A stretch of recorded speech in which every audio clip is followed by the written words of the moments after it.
الحمد للہ رب العالمین والصلاة والسلام علی حبیبہ محمد وعلی آلہ وصحبہ اجمعین رب اشرح لی صدری ویسر لی امری واحلل عقدۃ من لسانی یفقہوا قولی رب زدنی علما۔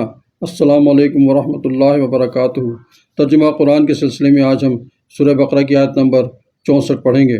اعوذ باللہ من الشیطان الرجیم، بسم اللہ الرحمن الرحیم۔ ثم تولیتم من بعد ذلک فلولا فضل اللہ علیکم ورحمتہ لکنتم من الخاسرین۔ صدق اللہ العظیم۔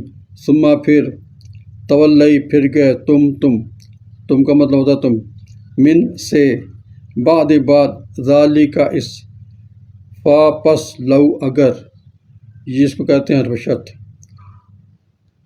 لا نہ، فضل اللہ کا، علیکم تم پر، و رحمت رحمت ہو اس کی، لکن تو تم تھے، تم من سے، الخاسرین خسارہ پانے والے، نقصان اٹھانے والے۔ من کا مطلب یاد کر لیں، من کا مطلب سے یہ اکثر آتا ہے، بہت زیادہ آتا ہے۔ تو اللہ تعالیٰ اس آیت میں فرما رہے ہیں کہ تم نے جو ہے وہ جب موسیٰ علیہ السلام نے تمہیں تورات کے احکامات بتائے تو تم نے کہا یہ تو بہت مشکل ہے، ہم سے اس کے باہر نہیں اٹھایا جا سکتا۔ تو پھر اللہ تعالیٰ نے کوہ طور پہاڑ کو تو تم پر معلق کر دیا، جو ایسا لگتا تھا کہ جیسے بھی اللہ تعالیٰ پہاڑ ان پر گرا دے گا۔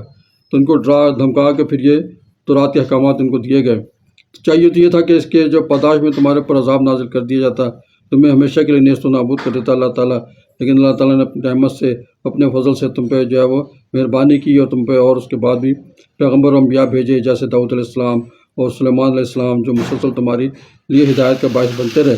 تو یہ جو ہے تم یہودیوں مدینہ کو بھی بتایا جا رہا ہے کہ تمہارے آباء و اجداد جو تھے وہ کس طرح کے اعتراضات اور حجتیں کرتے تھے، اور انبیاء علیہ السلام کے ساتھ بھی انہوں نے کیسے معاملات کیے۔ اب تم یعرفونہ کما یعرفون ابناءہم، یہ ہے محمد صلی اللہ علیہ وسلم، یہ آپ کو ایسے پہچانتے ہیں کہ جیسے جو ہے محمد جیسے اپنے بیٹوں کو پہچانتے ہیں۔ تو ابھی بتایا جا رہا ہے کہ جب تمہیں محمد صلی اللہ علیہ وسلم کو پہچانتے ہو، تمہیں ساری ان کی نشانیاں پتہ ہیں، تمہاری کتاب میں ہم نے درج کی ہیں، تو پھر تم محمد رسول اللہ صلی اللہ علیہ وسلم پر ایمان کیوں نہیں لاتے؟ ان پر ایمان لے کر آؤ اور اپنی سابقہ جو روش ہے اس سے بچ جاؤ۔ ہم پہ بھی اللہ تعالیٰ نے محمد صلی اللہ علیہ وسلم کو جو رحمۃ اللہ عالمین بنا کے بھیجا ہے، ہمیں بھی چاہیے کہ آپ صلی اللہ علیہ وسلم کی جو رحمت ہے اس کے سائے میں آ جائیں۔ آپ صلی اللہ علیہ وسلم کی جو سنت مبارکہ، جتنی ہم سنت مبارکہ پر، آپ صلی اللہ علیہ وسلم کی تعلیمات پر عمل کریں گے، اتنی ہی اللہ کی رحمت ہم پر سایہ فگن ہوگی۔ ہم دنیا میں بھی جو ہے سکھ اور چین سے رہیں گے، امن سے رہیں گے، اور آخرت میں بھی آقا کریم صلی اللہ علیہ وسلم کی جو ہمیں شفاعت نصیب ہوگی۔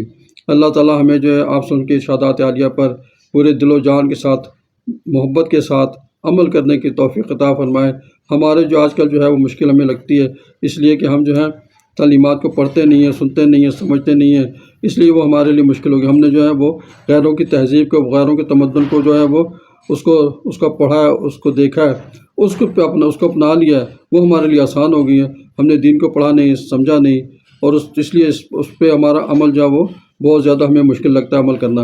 حالانکہ جتنا دین پر چلنا آسان ہے، اتنا جو ہے باقی اور کسی چیز پر، جو معاشرے کی جو تہذیب ہے، رسم و رواج ہیں، ان کو اختیار کرنے کے لیے آپ کو پیسہ، دولت اور اپنا جو ہے وہ ایک غیر ضروری طور پہ آپ کو اخراجات کرنے پڑتے ہیں، جبکہ دین تو سادگی کا جو ہے سبق دیتا ہے، اور قناعت کا سبق دیتا ہے، صبر کا سبق دیتا ہے، اور آپس میں ایمانداری اور خلوص محبت کا سبق دیتا ہے، اثار و قربانی کا سبق دیتا ہے۔ ہمیں چاہیے کہ ہم ساری چیزوں کو جو ہے اس کی تعلیمات کو جب عمل کریں گے تو یہ ساری چیزیں ہم پہ آ جائیں گی، اور ہم جو ہے اچھے مسلمان بن جائیں گے۔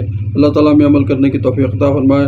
سبحان ربک رب العزۃ عما یصفون، وسلام علی المرسلین، والحمد للہ رب العالمین۔